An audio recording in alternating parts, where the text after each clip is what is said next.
زما ډیرو عزتمندو او قامپالو مشرانو، السلام علیکم ورحمت الله وبرکاتو.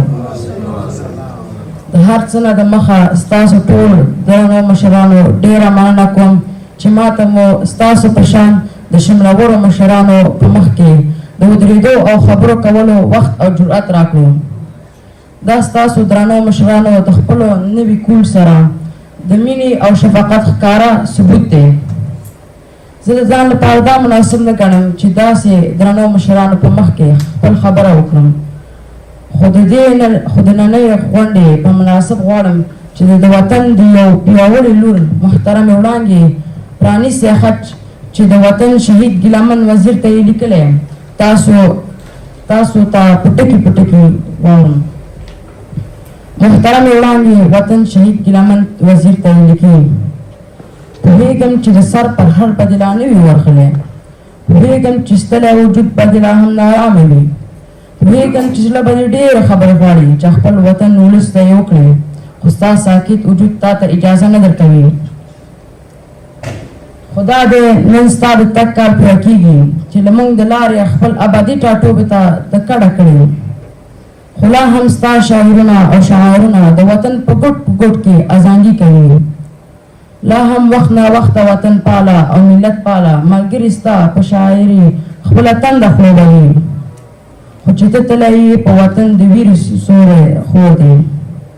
ښاغلی ورورکه، د صوابۍ لیاقت یوسفزی او شیرین یار به د وطن حال دروړی یي چې هره ورځ مرګونه دي، هره ورځ جنګونه دي، له سوات نیولې تر سیوې پورې جنازې دي او نارې دي. خو نن زه یو بل ویرجن خبر تاسو ته درکومه، شهید ته به خوشحاله شئ ځکه ملګري زیاتېږي، خو موږ په زړه چاودلي یو، له سترګو مو وینې څاڅي. خو د پښتنو نن ستا خواته د پښتنو خوا یو بل ستوری ښاغلی مولانا خانزیب در روان دی. خو نن زه د مولانا ډېر قدر وکړه، ارمان ته هم یوه چې مولانا خفه نه کړي.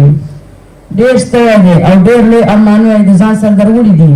تاسو ټول دې دلته خوښ یاست او وخت مو دې په خیر وي. ښاغلی ورورکه، خبرې ډېر سر یو، تاسو به خامخا ګیلمن یې، خپل زخمونه وم د خپلواکه وطن څخه وي. خو یو خبره زما هم واوره چې موږ په شا شوي نه یو، نه ستړي شوي یو، نه ناهیله شوي یو، بلکې تاسو څه لپاره مبارزه کوله، په ځان مو سختې او لوږې او تندې تېرولې، موږ له هغه سنګر تود ساتلی دی. کمزوري به یو، خو د افغانیت او د پښتو ژبې د پرمختګ دپاره لا هم خپله مبارزه کوو. ځای په ځای مو جرګې او مرکې کړي دي او کوي. لا هم ولس پوهوو چې څنګه وکړی شو د دې تپلې جنګ د خولې یې راوباسو او دښمن د هر ظلم مخنیوی کوو. خو څه هم لا مو کړي نه دي، خو نږدې یو چې لارې یې وتړو او د یو سوکاله خپلواکه وطن یې برخمن کړو. ښاغلی ورورکه، ستاسې پاتې ارمانونه به حتما تر سر رسوو. ستاسو ټول دغه ابدي ژوند دې په خیر وي، خوښ اوسئ. موږ ته د خدای توان راکړي چې ستاسې پاتې ارمانونه پوره کړو.